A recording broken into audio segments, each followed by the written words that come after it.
나는 절대 그렇게 되지 않을 텐데. 우리는 모두 한 번쯤 이런 생각을 했습니다. 버스에서 큰 소리로 화를 내시던 어르신, 같은 이야기를 반복하시던 부모님, 자녀의 사소한 일까지 간섭하시던 이웃집 할머니를 보며 말이죠. 그런데 문득 거울 속 내 모습이 낯설게 느껴진 적 있으신가요? 아, 이 말투. 어디서 많이 들어본 것 같은데. 이 행동. 예전에 내가 그토록 피하고 싶었던 모습이었는데. 오늘은 특별한 이야기를 나누려 합니다. 우리도 모르는 사이에 자연스럽게 배어든 습관들, 그리고 그것을 현명하게 바꾸어낸 분들의 진솔한 이야기를 들려드리려고 합니다. 며느리와의 대화가 끊어질 뻔했다가 오히려 더 가까워진 김씨 할머님, 손주의 한마디에 인생의 전환점을 맞이한 박씨 할아버님, 그리고 작은 변화로 가족의 웃음을 되찾은 이씨 할머님까지. 우리 모두의 이야기이자 어쩌면 지금 이 순간에도 당신의 이야기가 될 수 있는 7가지 습관에 대해 이야기해 보려 합니다. 이 이야기가 끝날 무렵 분명 당신의 일상에도 작지만 의미 있는 변화의 바람이 불어올 것입니다. 본문에 들어가기 전 구독과 좋아요는 더 좋은 영상을 만드는데 도움이 되니 누르는 것 잊지 마시고 이제 시작합니다. 첫 번째, 무의식적으로 하게 되는 참견과 간섭입니다. 우리는 살아오면서 많은 경험과 지혜를 쌓았습니다. 그래서 더욱 알려주고 싶고 조언하고 싶은 마음이 커지죠. 하지만 때로는 그 마음이 지나친 간섭이 되기도 합니다. 김씨 할머님의 사례를 들어볼까요? 며느리가 아이들 영어 유치원에 보내겠다고 하길래 요즘 애들은 한글도 제대로 모르면서 영어부터 배우려고 한다며 한 소리 했어요. 그랬더니 며느리가 서운했나 봐요. 이후로 육아 이야기를 잘 안 하더라고요. 상담 선생님과 이야기를 나누면서 김씨 할머님은 본인의 행동을 돌아보게 되었답니다. 제가 키울 때는 그게 맞았지만 세상이 많이 바뀌었더라고요. 이제는 어떻게 생각하니? 하고 물어보려고 노력해요. 그러니까 오히려 며느리가 먼저 조언을 구하네요. 최근에는 이런 변화를 주셨다고 해요. 이제는 이렇게 하면 어떨까?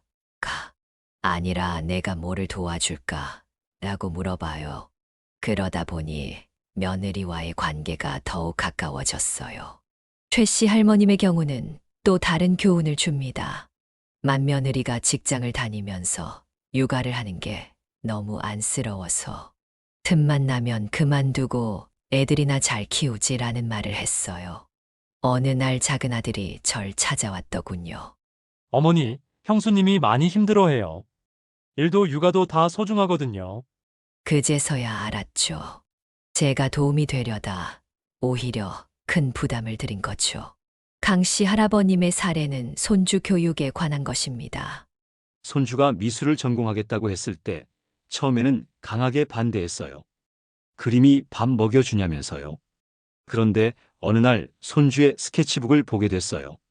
거기에는 제 모습이 그려져 있었는데 손주의 눈에 비친 할아버지의 모습이 참 따뜻하더군요. 그때 깨달았어요. 내가 반대하는 게 손주의 꿈을 짓밟는 거라는 걸. 두 번째, 불평과 푸념이 늘어나는 것입니다. 세상이 점점 변화하면서 우리가 익숙했던 것들이 사라지고 새로운 것들이 생겨납니다. 이런 변화가 때로는 불편하고 답답하게 느껴지죠.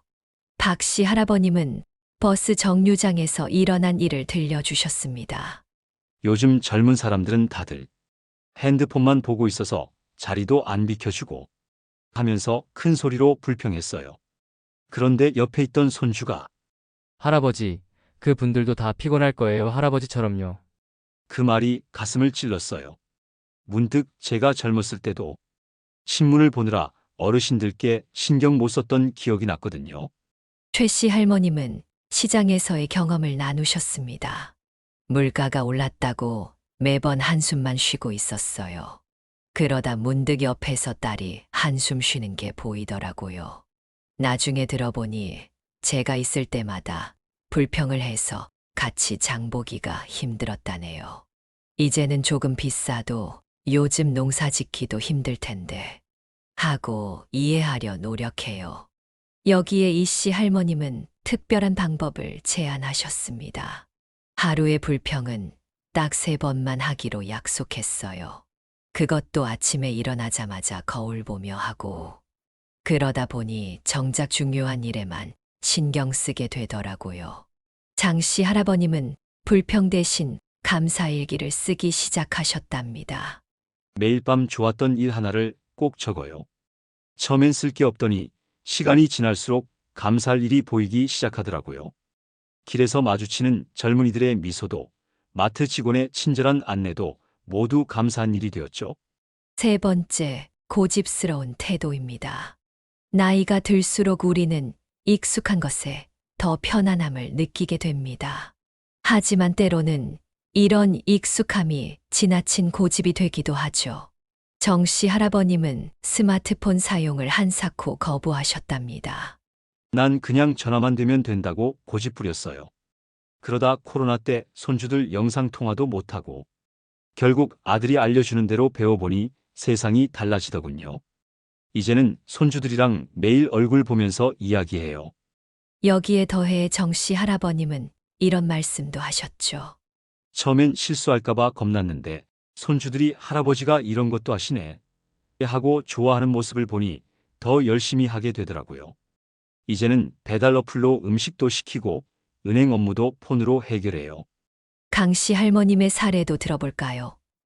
김치는 무조건 내 방식대로만 담그려고 했어요. 며느리가 새로운 방법을 제안해도 내가 40년을 해왔는데 뭘 모른다고 하면서요. 어느 날 며느리가 담근 김치를 먹어봤는데 손주들 입맛에 딱 맞더라고요. 그때 깨달았죠. 시대가 변하면 입맛도 변한다는 거요. 윤씨 할아버님은 운동 방식에 대한 고집을 꺾은 사례를 들려주셨습니다. 아침마다 무조건 등산만 했어요. 다른 운동은 눈길도 안 줬죠. 그러다 무릎이 안 좋아져서 의사 선생님이 수영을 추천하시더군요. 처음엔 싫었지만 이제는 수영이 더 재미있어요. 새로운 것을 시작하는 건 늘 두렵지만 시작하고 나면 새로운 즐거움이 기다리고 있더라고요. 여기서 중요한 점은 고집을 버린다는 것이 자존심을 버리는 게 아니라는 거죠. 오히려 우리의 삶을 더 풍요롭게 만드는 용기가 될 수 있습니다. 4번째, 같은 이야기를 반복하는 습관입니다. 우리는 종종 과거의 경험이나 추억을 이야기하게 됩니다. 그것이 우리의 자부심이고 삶의 증거이기 때문이죠. 하지만 때로는 이런 이야기가 주변 사람들에게 부담이 될 수 있습니다. 황씨 할아버님의 이야기를 들어보세요. 내가 젊었을 때는 얼마나 고생했는지, 어떻게 성공했는지. 자녀들 모일 때마다 같은 이야기를 했어요. 어느 날 손주가 할아버지, 그 이야기는 지난주에도 들었어요 라고 하더군요. 그제서야 알았어요. 내가 얼마나 반복적인 이야기를 하고 있었는지. 지금은 달라졌어요. 저만의 방법을 찾았거든요. 이야기하기 전에 먼저 이 이야기 전에 했었나? 하고 물어보고 했던 거면 새로운 이야기를 꺼내려고 해요.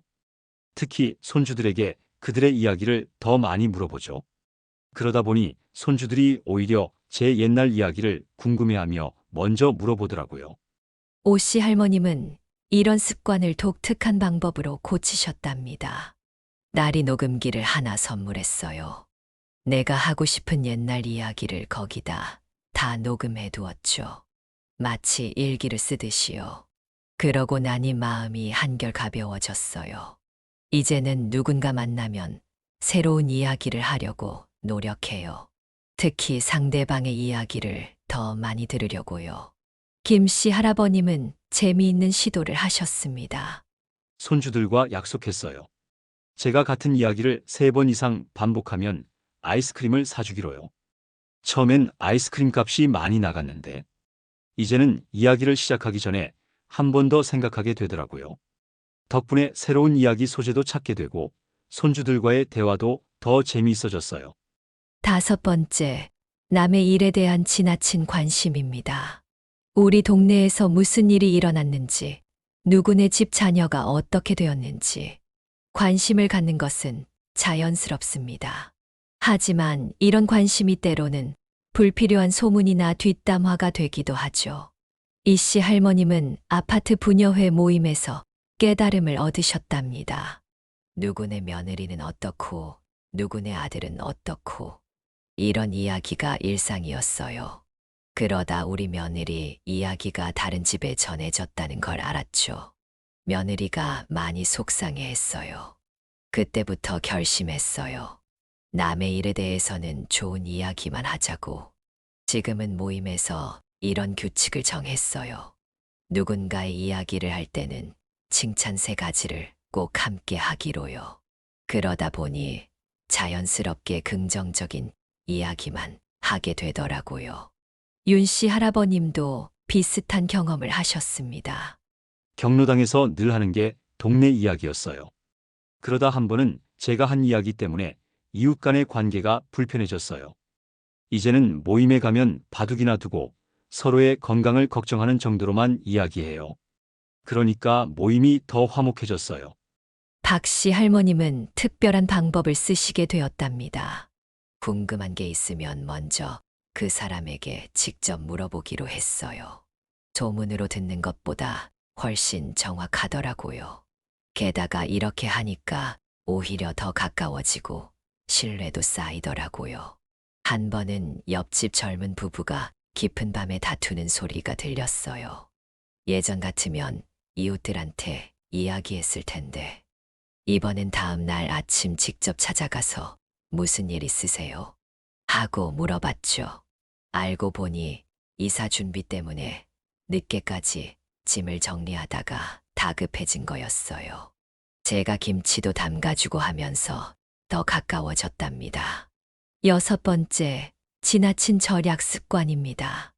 어려운 시절을 겪어온 우리 세대는 절약이 몸에 배어 있습니다. 하지만 때로는 이런 절약이 우리의 삶의 질을 떨어뜨리고 가족들을 불편하게 만들 수 있습니다. 송씨 할아버님의 사례를 들어보겠습니다. 전기 아낀다고 집안을 늘 어둡게 했어요. TV도 볼륨을 최대한 낮추고 손주들이 놀러와도 에어컨 틀기를 망설였죠. 그러다 큰 손주가 할아버지 집은 무서워서 오기 싫어요라고 하더군요. 그 말에 큰 충격을 받았어요.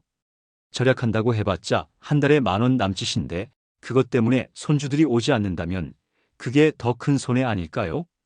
이제는 손주들이 올 때마다 에어컨도 틀고 밝은 불도 켜고 맛있는 것도 시켜 먹어요. 돈은 좀 더 들지만 손주들의 웃음소리가 들리는 게 훨씬 행복해요. 박 씨 할머님은 식재료 절약을 너무 심하게 하셨답니다.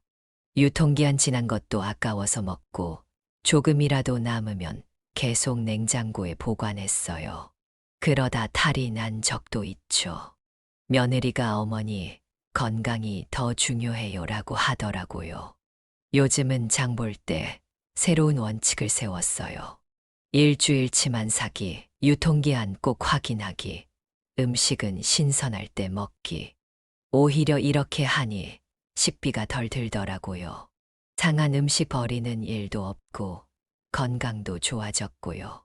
최 씨 할아버님의 변화도 인상적입니다. 옷을 거의 안 샀어요. 20년 된 옷도 아직 멀쩡하다며 입고 다녔죠. 그러다 작은 딸이 제 생일에 옷을 선물했는데 입어보니 기분이 확 달라지더라고요. 이제는 계절마다 한두 벌씩 새 옷을 삽니다. 산책 나가면 이웃들이 젊어 보인다고 하시네요.